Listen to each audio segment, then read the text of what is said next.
Welcome to the Build My Online Store podcast, where we discuss everything and anything about running an online store. If you like the podcast, sign up for the mailing list to get news and updates at buildmyonlinestore.com. And now, here's your host, Terry Lin. Hey, what's up, everyone? Welcome to episode 7 of the Build My Online Store podcast. I'm your host, Terry, and today we'll be talking to Brian and Mili at vinyldrops.com, where they sell vinyl backdrops for studio photographers. But of course, before we start, iTunes review, we have another 5-star review from David at the Linen Napkins, and he says it's a super informative podcast. Great job interviewing e-commerce shop owners and finding out how they developed it, what tools they use, and what works or doesn't work for them. It's nice to hear people who actually sell physical goods and not just intellectual data. Your approach is not only helpful, but you have managed to create a refreshing atmosphere that I truly enjoy tuning in for. Thanks and keep up the good work. David from the Linen Napkin. All right, thanks so much, David. Certainly hope you're getting value out of the show and you continue to do so.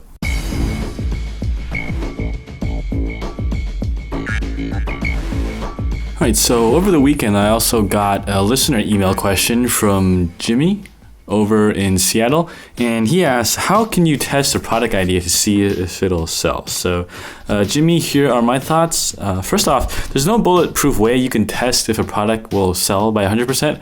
There are certain things you can do to see if it'll fail. And so here are some of the ways you can do it. One, you can go to Amazon and see the bestsellers list. You can see if the product is listed there, see if someone's already selling something similar in the same market. And what you can do is you can look at the reviews. If in the negative sections, you can see if your product can fill that gap, maybe give a better product in a different type of value. And second, you can check eBay to see the recent completed listings. What have people bid on? What's been won, kind of at what price range. And eBay is a great place for overseas products that haven't made it to the US yet. They'll usually show up there first before being in a wholesale or retail environment.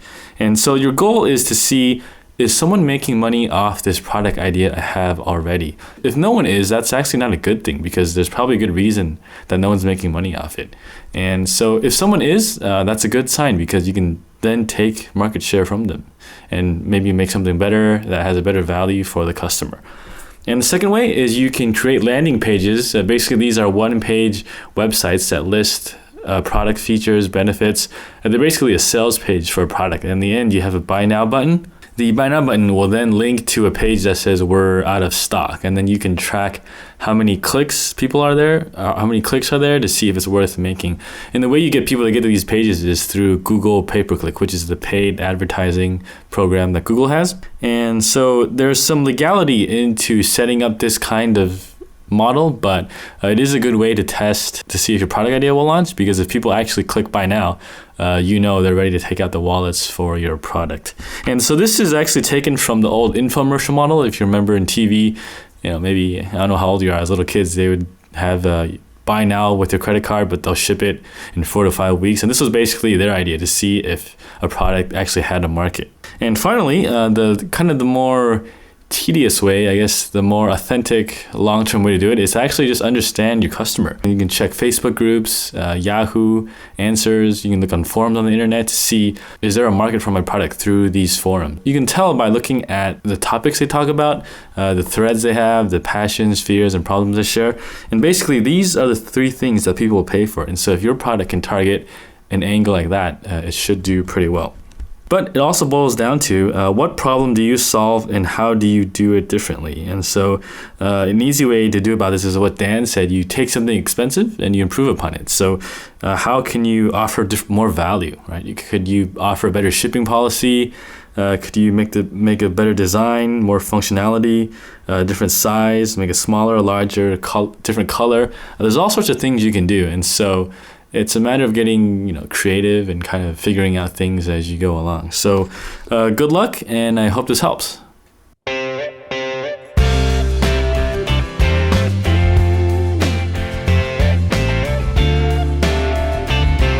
All right, so today we have Brian and Mili at vinyldrops.com. Hey, Mili, how you doing? Hi. Thanks for taking the time to do the call. I know you just had a little baby, so... It's fine. We just probably have to switch because he's like 6, 7 weeks old and he's a mess. You never know when he's going to cry. Okay, well, let's just get started then. So how did you get into vinyl drops? What's the story behind it? Okay. The story behind it is, as you know, I'm a photographer, and for years I've been trying to find perfect photography backdrops for my personal needs. But what happened is that I was facing the lack of colors all the time. And on the other side, some other materials like muslin and other fabrics were just too expensive. And they had like really old school, outdated design, which really wasn't for my type of photography. On photography market, when you do analyze, you see that there are pretty much three basic type of photography backdrops. There are paper type. They do offer decent choice of colors, but I personally couldn't find the right colors that I would like to use in my studio. Plus, the other problem with the paper is that it wrinkles very easily and tear apart very easily. And once it's dirty, you cannot really clean it. The only thing you can do is to throw it away. So even it seems cheap at the first sight, paper is really expensive on a long run. Other material that are offered on the market are muslin and fabrics. But they're really expensive and really hard to clean, actually. Pretty much if you get dirty with them, the only thing you can do is to do dry cleaning. And I think that photographers really don't have time for that. Best experience was in the past with vinyl backdrops, but before we started our company, the only backdrops I could find were like three basic colors. It was white for high-key photography, black for low-key, and chroma green. So I had the best experience with vinyl backdrops, but I was facing the problem with design and colors. So that's how I got the idea to start this company. Pretty much that's how we did. That was very beginning. That's how we started brewing our idea. For backdrops, they're mostly for session photographers, or like do all photographers actually have backdrops? I'm not really sure on the industry. It's really up to photographer. Many lifestyle photographers do their shoots only on location, or if they do family photography, they usually go to the client's house. But regular professional photographers, they definitely use studio and they use backdrops, yes. Right, and so I'm sure your background has really helped identifying with your customer base, right? Oh, absolutely. Being a photographer helped me a lot because I simply know the market and I know what photographers need in their studio. But what helped a lot is also my background in marketing and design as well, because for years I've been working as a marketing manager in Europe, and I also did design for the last few years. So Brian, my husband, he's co-owner of the company. He also has amazing background in marketing, and he used to run one online business before. So when we decided to start Vinyl Drops, it was kind of really natural next step. Our both backgrounds helped us so much because we built our company from scratches and we really did everything by ourselves, including design, building a website, every single step. So it was a hard work, long work, but you know, when you're starting out and when you don't really have a big budget, it's really helpful when you don't need to outsource anyone. So how do you guys split the operations? Do you do like the marketing side? He does like the kind of the technical stuff, or? Brian is mostly related to technical stuff and dealing with customers. I kind of do marketing and contacts with other photographers, other vendors, that kind of stuff. So, and I do design as well, and I process our orders. So that's pretty much how we split, yeah. So how did you come up with the material to use vinyl? I know you talked about paper, fabric, but how did you think about vinyl? Oh, because it's just perfect. I used vinyl before, but as I said, there were only like three colors on the market. So I really, really wanted to explore the market more and try to find a real vendor, good supplier who can actually produce what I have as the idea. And that was a tough process, actually. It took ages to find a real vendor. But once we did, we really celebrated that. What we wanted to find is high quality vinyl that is printed with ink colors, with ink matte colors, and material as itself is matte as well. Because what is important about vinyl is to be non-glare, completely non-glare. That's really important in photography. And vinyl is also good if you're photographing kids or babies or pets, because the backdrops tend to be destroyed very easily when you're photographing those subjects. So vinyl is very durable. And once you invest in that kind of backdrop, it can last for literally 5 or more years. Paper rolls are the backdrops with a huge roll where they just pull it down and then they rip it and then they pull it down some more whenever they need new backdrops, right? Yeah. Yeah. And one of the things with vinyl backdrops depends on the size you order from us. But if you order like smaller size, we offer like 5x6. It can be used as a floor drop to imitate the real floor. It can be used as a backdrop. It can be very easily transported from the studio to location. There are several ways how you can hang them. It can be hanged with a pole pocket on a photography stand. You can use clips or even use some certain tapes so you can attach to the wall if you're on location. So it's really good. It's very useful. I see. And all those insights come from being a photographer yourself. I can clearly tell. Yeah. Okay. So how has engaging with other photographers helped your business? What we do two different crucial engagements. The first one is with other photographers, and the other is with other vendors. And I'll talk more about that. When it comes to photographers, what we are trying is to build really, really good connections. Connections are very important in every business, and vinyl drops are certainly not exception. We constantly build relationships with photographers who are leaders in the industry. Some of them have over 30 years of experience, and they're very well-known names. They're authority in the industry. They have very busy blogs. They write books, teach other photographers, holding workshops, and that kind of stuff. So we do make different kind of arrangements with them. We sponsor their workshops. We give discounts to their followers, people who attend their workshops, and that kind of stuff. So in return, photographers that we are working with give us free banners on their website. They promote our backdrops on their social media websites. When they hold workshops, they mention us as a sponsor again, that kind of stuff. And that definitely brings us new audience onto our website. The other strategy that we are using is working with other vendors. For example, when we're targeting newborn and baby photographers, we are trying to connect with other vendors who are targeting the same photographers. For example, companies who are producing clothes for babies, printing companies, so pretty much everyone who are targeting newborn photographers. So what we are doing then, we are hosting a giveaway on our blog. And we are like a main host. We give the biggest award to people who are going to participate. But we also invite guest vendors. Those are all the guys who are targeting the same newborn photographers.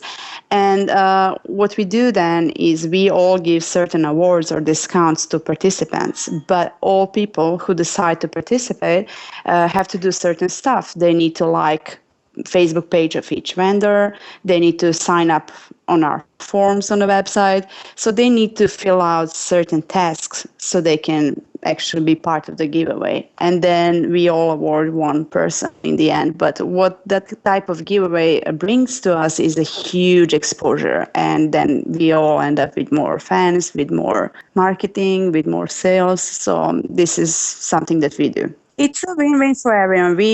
So I think that similar model can be actually implemented in many industries. So we are not competition to each other. We behave like friends, and then we use that to win, because many of those vendors have like over 20,000 followers on social media websites. So you definitely want to have them on your board. So. Yeah, and it's certainly much easier to leverage someone else's following than build completely new followers yourself, right? Absolutely. That's a strategy we are using because we are so young company. We are only 3 months old. And that's something that we definitely use to build our audience. So when you design a new backdrop, how many backdrops do you have? And, what's the process of coming up with a new design? We wanted to launch our company with much as possible designs so we can offer variety on the website. And we started with 150 designs.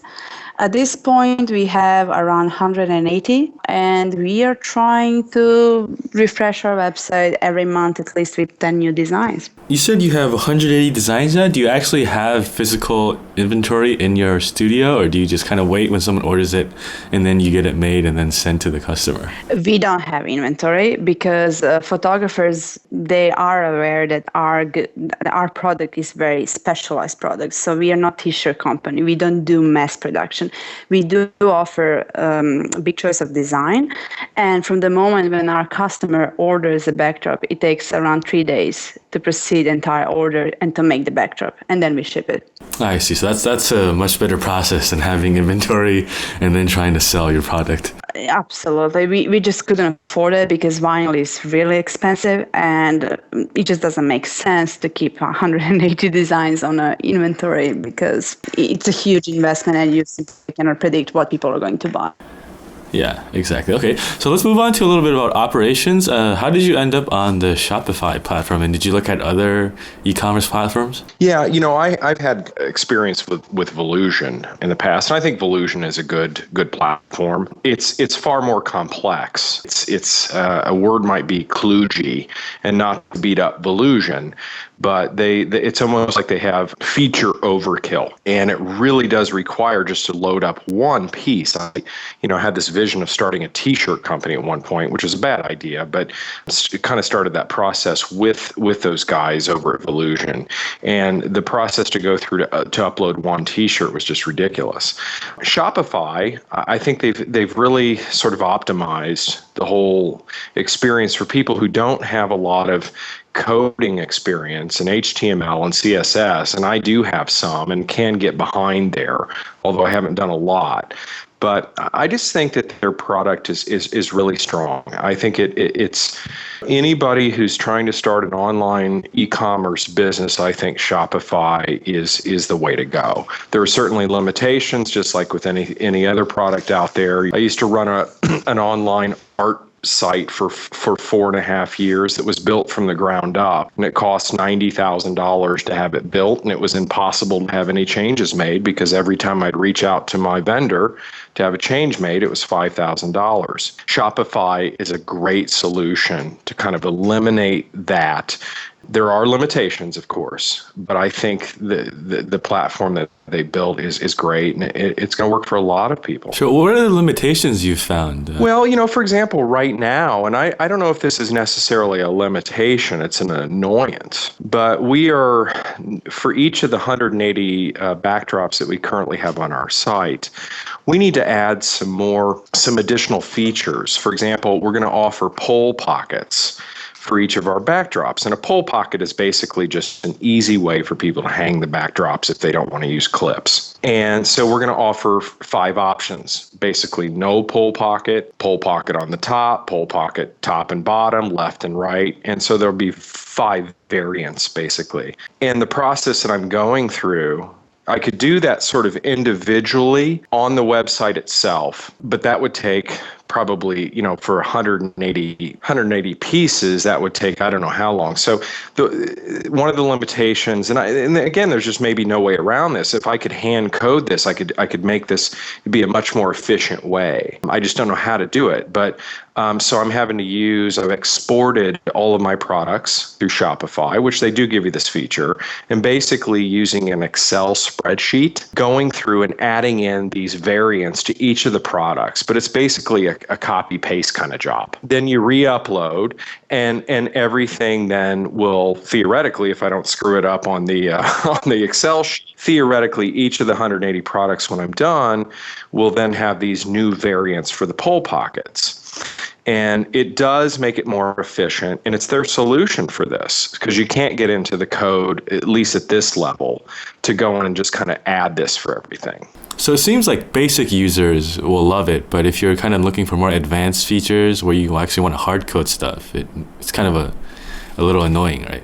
Well, I wouldn't say it's annoying. I've gotten in pretty deep into this. They do give you enough to hang yourself with. In terms of getting into the code, the .liquid platform, you can get in there and mess things up pretty good. But there are some of these fundamental things, like I'm just not smart enough to figure out how to do this more efficiently, or to add these features, other than to do it through the upload process or do it individually one by one on the site. But, that's the whole purpose of Shopify. I mean, it's to eliminate, I think, the need for people who might know enough to be dangerous, but they just need a nice, solid platform to launch off of. Because there's so many things, just like on any website. Every day I look at the website and I go, God, I wish we'd do this. We got to do this. We've got these laundry lists of things that we want to do, and you really have to prioritize.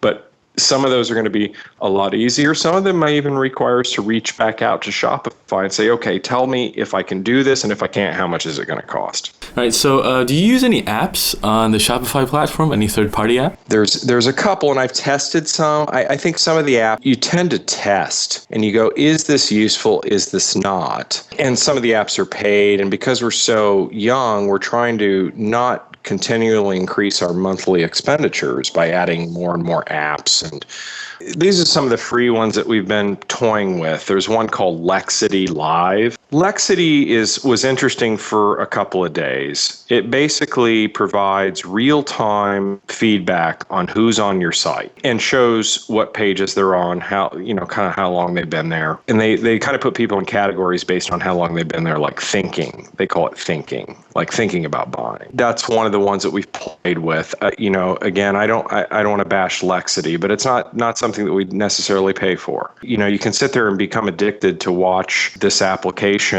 throughout the day and go, wow, I've got 25 people on my website right now. But you also get a lot of that through Google Analytics now. Google provides that. And I happen to be a Google Analytics freak. So we tried an app called Yotpo, and I've recently taken it off. But basically, Yotpo's entire purpose is, like, for each product that you have, there's an interface below your product. You can put it wherever you want on the page, but it's basically something that says, hey, give us a review of this product, and it forces them to log in to Facebook and I believe Twitter as well, but Facebook would be the primary. And then whenever they post a review, then that theoretically is seen by all of their followers. No one has ever used that, and I don't blame them. Yeah, it's not something I would personally do either. I mean, I wouldn't even bother to write a review on some website usually. I don't either, and I'm with you there. I thought, well, this might be a nice way because we're looking for some grassroots ways of getting the word out. But, real people, real buyers are going to buy in sort of, they're going to buy anonymously. They don't want to share this with the world. It's not that important to them. And so we've recently removed that. So that was the other application that we've tried. Yeah, and my philosophy is that if they really like it, they'll take the initiative to share themselves. You don't need to, put this in their face all the time. That's kind of what I believe. I'm with you there. Exactly. Well put. Yeah. All right. So, and what are some challenges you found just starting out? I think the biggest challenges that you have of any online business, and this is not my first online business. The first one I ran successfully for 4 years, and then it failed. And this is the reality of running online. It's a constant challenge. It's a constant grind. It's a constant, what can I do today to reach out to another 100 people? How can I tell my story? We do not have big budgets. It'd be one thing to go on TV and start targeting, television shows that are targeting photographers. We don't have budgets like that. So the biggest challenge that we find is not so much the technology, not so much the website. We think our website looks okay. It certainly functionally works. If you want to buy a backdrop, you select a size, a price, and boom, you can have it. We will deliver it to you. The biggest challenge is getting people, in particular, in our case, photographers around the world, to know who we are and what we do. And that's the ongoing challenge. That's the one that you're constantly trying to overcome. And you spend your days trying to figure out how to be compelling and smart and reach bigger people. One of the things that I'm going to do as part of this company, Mili is really focused on targeting photographers and even wannabe photographers that might like having some of our backdrops in their studio. I'm going to start focusing on retail. There are thousands of photography stores across the country and across the world. And we think our product might be appealing to them if we can get the prices right for them. Yeah, and the ones that are still using paper or fabric backdrops could use certainly an update, technology-wise, on their backdrops, right? Well, this is the thing, everybody, it's like every photographer has been using paper. I have 10 friends who are photographers. I don't know why, but I do. I married a photographer. I've been around creative people my whole life, and photographers have been one of them. I ran a business that helped promote photographers. But all these guys are still using paper. And, it's really, the question is why? Paper, you can get a big roll of gray, a nice gray paper backdrop. You're going to rip off the pieces as it gets dirty, typically after every shoot, and paper will last a few months. I mean, depending on how busy you are as a photographer, it's going to last. You got tears. We've got photography rigs here in our studio with paper hanging on them, and they're torn and they're dirty, and then you got to rip them. So we really thought that this idea of vinyl was just mind-blowing. I mean, it's not a new idea. It's out there. But it's one of these things that's slightly more expensive, but it's going to last you 10 times as long. And the design is more compelling. I mean, maybe we do go too far with some of our designs. Sometimes some of the designs are a little crazy, but and a lot of photographers are still stuck in the rut. Well, I need a nice gray backdrop. Well, that's fine. We have that. But we also have more compelling, more interesting, more cutting edge things that we've tested that you can shoot against that really make for interesting photography. Paper is probably never going to go away, but we hope that vinyl becomes more of a mainstay in a professional photographer studio. Okay, well, I think that's it for my questions. How can we get a hold of you if our audience has some questions? Well, I think the best way, we'll give kind of our generic email address, which is pretty easy. It's support@vinyldrops.com. And of course, our website, www.vinyldrops.com. All right. Thank you so much. Thanks, man. Bye. To get more information about running an online store, visit our website at buildmyonlinestore.com. There, you'll find articles, case studies, and tools to help you run a successful online store. Thank you for listening to this episode of the Build My Online Store podcast.